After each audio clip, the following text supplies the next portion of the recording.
欢迎观看意想不到的中文词源双语教育视频系列。你是否想过，为什么我们称房子的主人为房东？为什么请客吃饭叫做做东？而东道主又为何用来指代宴请宾客的主人？在本期节目中，我们将一起探讨这些词汇的起源与演变。众所周知，房东是指出租或出借房屋的人，而与之相对的房客则是租用或借用房屋的人。根据汉语大词典记载，房东一词最早见于明代，原意是住在东边的人。在古代，人们习惯用方位区分住宅的等级和地位，而东方被视为最尊贵、最重要的方向。《礼记·曲礼》上记载，主人就东街，客就西街。这表明古代主人接待客人时，自己坐在东边，客人则坐在西边。因此，房东最初指住在东边的主人，逐渐演变为今天的房子的主人。以东来指代主人由来已久，除了房东，还有做东、店东、东翁、东家、东道主等用法。做东是古代的一项礼节规矩，自古以来，吃饭是一件非常讲究的事情，尤其是在宴席前需要安排座次。主位即正位，通常位于北面朝南。主人请客时，通常会让客人坐在西边，而自己则坐在东边。当然，现代请客时，做东的人不一定非得坐在东边，有时甚至会坐在主位的对面，但做东做事的做或做东作为的做的说法却一直沿用至今。其实，这两个词有细微的差别。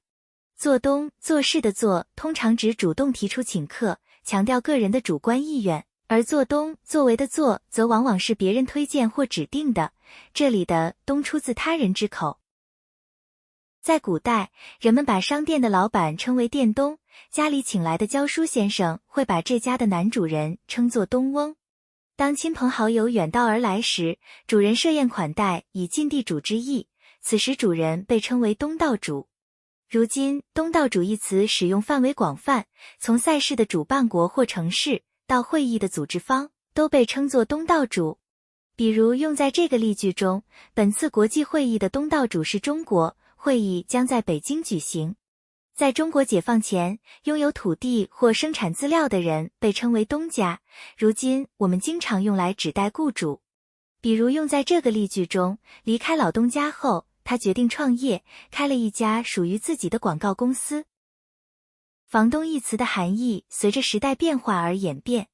在明清时期，它是佣人对地主的称呼。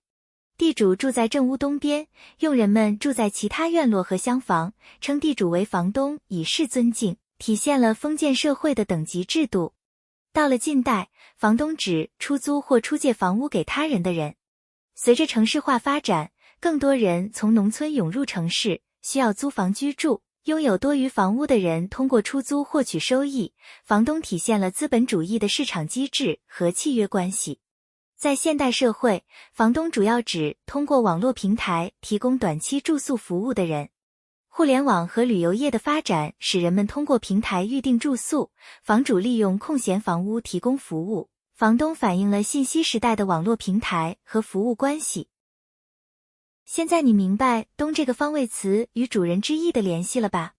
在考察房东这个词的起源和演变的同时，我们也一起学习了做东、东家、东道主等相关词汇的含义和用法。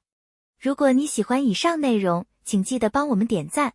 欢迎订阅我们的频道，以观看更多的优质双语教育内容。